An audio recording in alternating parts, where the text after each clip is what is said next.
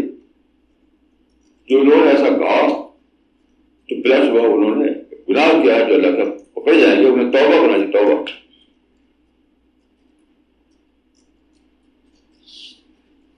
مولانا ذکوان ندوی نے دلی سے سوال کیا ہے. انہوں نے لکھا ہے کہ کچھ لوگوں کی سائیکالوجی یہ ہوتی ہے کہ وہ کسی طرح دوسرے کی جگہ حاصل کر لیں. جیسے ایک صاحب نے اپنے لیکچر میں آپ کے بارے میں کہا کہ دیکھو ان کا پروگرام ڈیلی ٹی وی پر آتا ہے جبکہ ہمارا پروگرام ٹی وی پر نہیں آ سکتا، ان کو باہر سے سپورٹ ملتا ہے. مولانا اس معاملے میں آپ مشن کے لوگوں کو کیا مشورہ دیں گے؟ ان کو صرف اپنی رسپانسبلٹی کو فوکس کرنا چاہیے یا کسی اور چیز کو؟ ہمارا فوکس کیا ہونا چاہیے؟ دیکھیے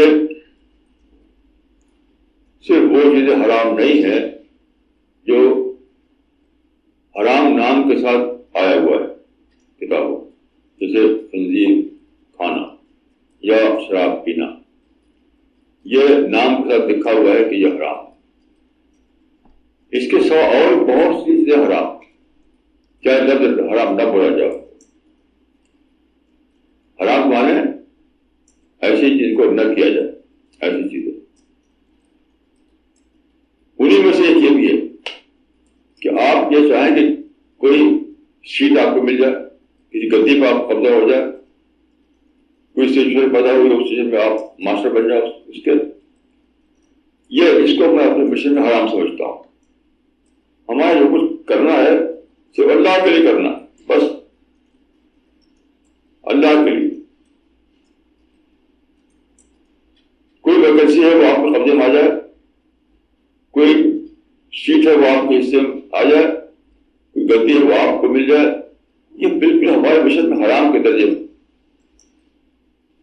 غلط. ہم کو اور آپ کو صرف یہ پیش ہمارے سامنے ہونا چاہیے کہ اللہ کا حکم ہے کہ کہ اللہ کا حکم ہے کہ یہ جو پیغام آیا ہے قرآن کی شکل میں یا رسول کی شکل میں، اس پیغام کو سارے انسان تک پہنچاؤ. اگر تم پہنچا دو گے تو آخرت میں تم کو اس کا ریوارڈ ملے گا. بس اس کے ساتھ کوئی دوسری انسینٹیو نہیں.